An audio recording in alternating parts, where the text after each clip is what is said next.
Hello guys, nagbabalik. Nagbabalik si Waray.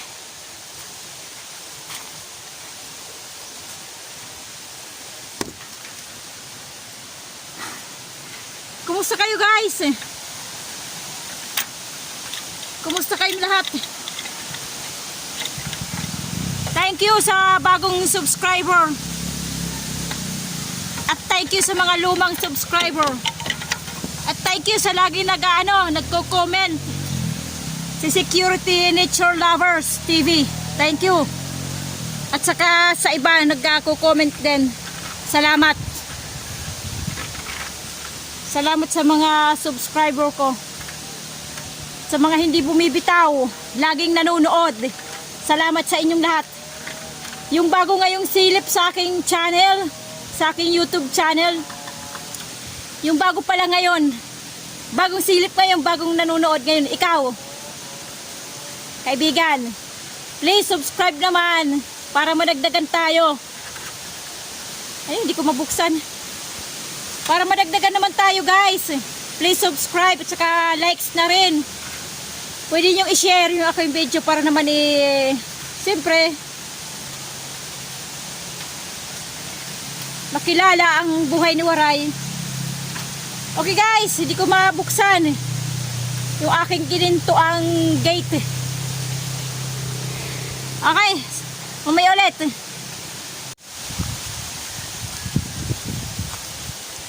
Talagang nakakapasok pa rin yung manok guys.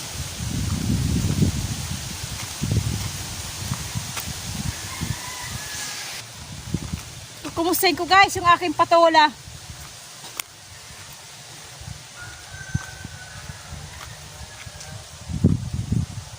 Okay guys, siyempre wala ng tubig yung aking yung aking dam. Dam, hindi, yung aking pinaka patubig. At least medyo basa yung lupa, nakakatulong siya guys. Ayan, ayan, ito yung aking upong natitira. Yung upo yan natitira, pero inano ko ng isang patula dito. Okay. Tapos nandito yung yung iba. Hindi ko alam guys ito ano kaya to. Hindi ko alam itong isang tumubo dito. Ito isa oh. Ayan, hindi ko alam kung ano to. Hindi ko maano kung anong buto to. Pero ito patola. Diba guys, malaki na. Nakakatulong siya guys. Maganda. Basa pa yung lupa. Ano ba? 3 araw na. Dapat tutuyong-tuyo yung lupa 3 araw kung hindi nadidiligan. Pero yung basa pa rin oh. Dahil dito nakatulong to guys. Mayroon pa nga oh. Hindi pa. Lampas kalahati. O kalahati yung tubig. Dahan-dahan lang siya yung tulo niya. Para yung ma-maintain yung lupa na medyo basa pa.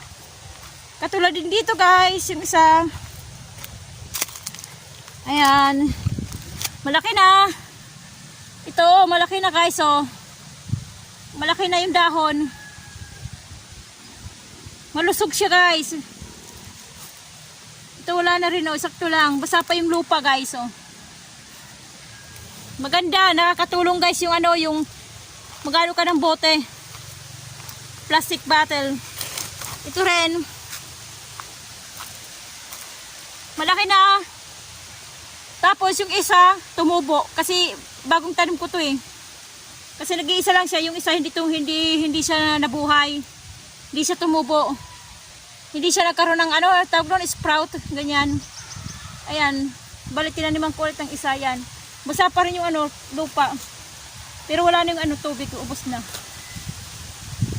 Maganda guys, nakakatulong itong plastic bottle. Lalagyan lang ng tubig tapos yun mo yun sa gilid lang ng tanim nyo para hindi siya, lalo na ngayon na mainit panahon, hindi siya nauulanan, hindi siya nadidiligan araw-araw.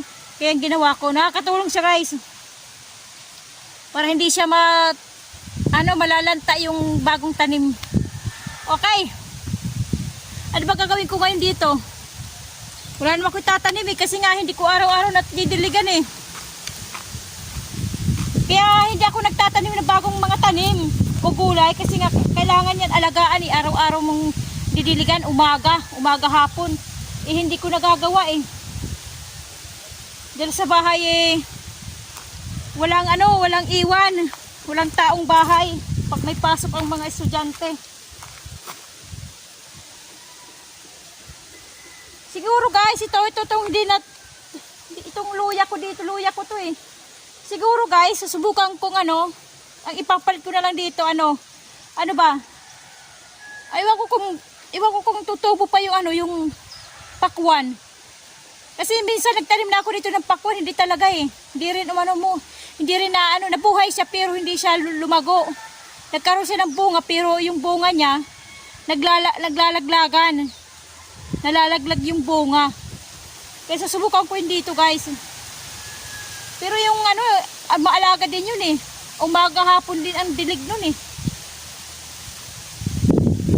Ewan ko kung anong gagawin ko dito. Hindi ko kasi araw-araw pupunta dito eh. Pag may pasok yung mga bata eh. Hindi ko madiligan eh. Siguro makakapagtanim talaga ako pag bakasyon, walang pasok na. Yun ang gagawin ko siguro guys. Ang dami kong gustong itanim eh, hindi ako makapagtanim eh.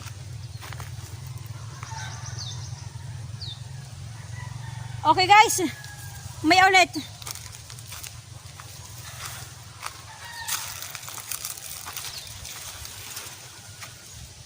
Ito na yung aking mga tanim guys oh. Nakamuting kahoy oh. Malago na. Tubo na guys oh. Ilang flat to? 4. 4 na flat oh. Ayan. Yung hilera na yan oh. Ayan. Ayan. Hanggang dito sa likod. Ayan.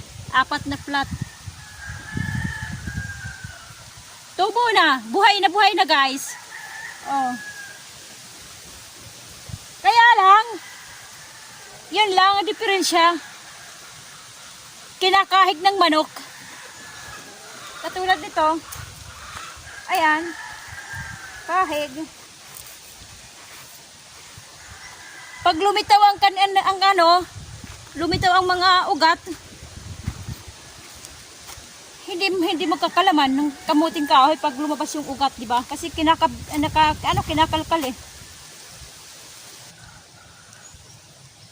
Itong nasa harapan ko na puno ng nyug eh, ang mayroong inakit ng ahas. Kaya minsan ayaw ko nang tumapat dito eh. Baka nandiyon pa yung sa taas yung ahas eh.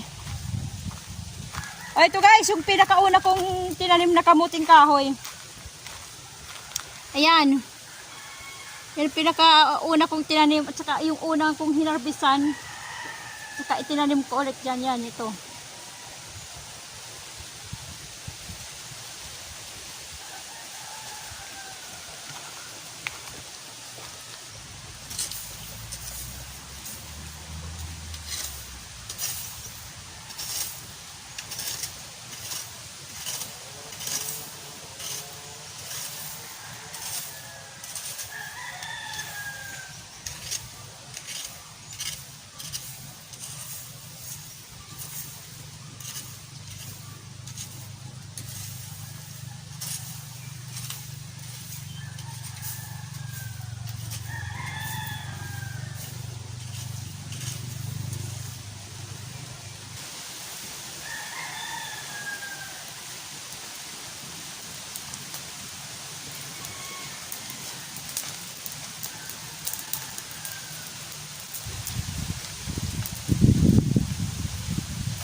Sira na yung aking ano.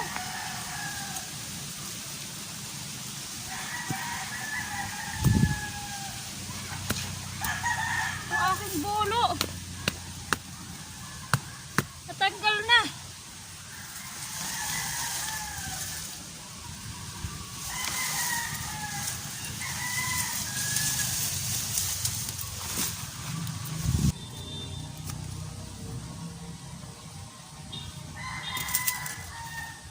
Natanggal na yung hawakan oh. Yung handle.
Ito guys, itong nyog.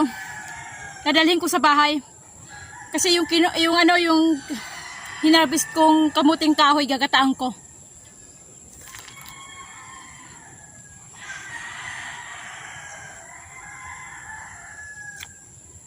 Para mayroong bukas pananghalian.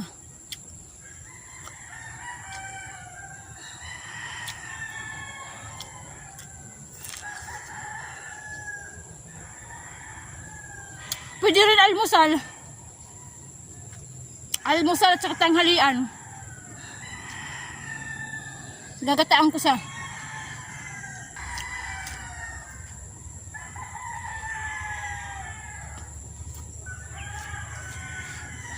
Ito guys, oh. Yan. Yung tinagalan ng buay. Buay tawag sa amin nun eh. Kinakain ko. Yan, gagamitin ko para gataan ko yung kamuting kahoy na hinarvest ko. Okay. Para mayroon na tayo bukas almusal at saka tanghalian. Magkasama na. Okay.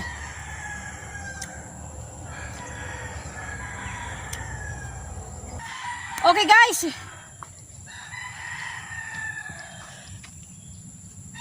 Diniligan ko yung aking nauubos na.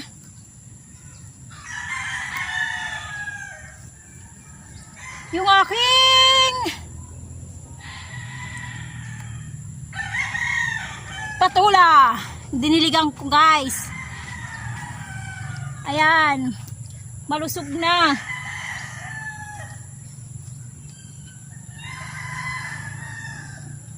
Malusog. At saka yung aking dito.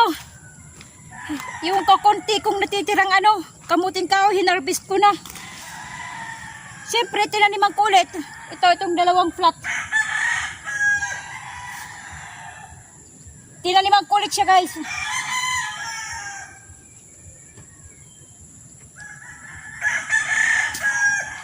Para mayroon ulit ma-harvest. Tinaniman ko ulit para mayroon ulit ma-harvest. Ito na tubo na eh. Ayos na yan. Tsaka yung nandito sa gilid. Nandito sa tabi. Hinarvest ko rin yan. Yung dalawa tsaka yung isa. Ayan. Pero tinaniman ko na agad. Agad ko siyang tinaniman para hindi masayang yung lupa. Tubo na oh. Okay guys, so uwi na ako. Gabi na. Magdidilim na.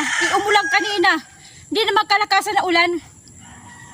Pero hindi rin nakabasa ng yung ambon lang siya na malakas. Hindi rin siya nakadilig ng ayos kasi hindi nga nabasa yung lupa eh.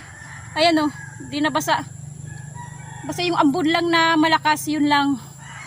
Okay guys, so uwi na ako. Thank you doon sa mga bagong subscriber at saka sa luma. Maraming salamat sa inyo guys. Yung laging nanonood, laging nagko-comment. Salamat sa iyo. Okay. Paggabi na, nagdidilim na. Uwi na ako. Okay guys. Kumusta ang buhay nyo? Ito ang aking buhay. Buhay ni Waray. God bless ating lahat.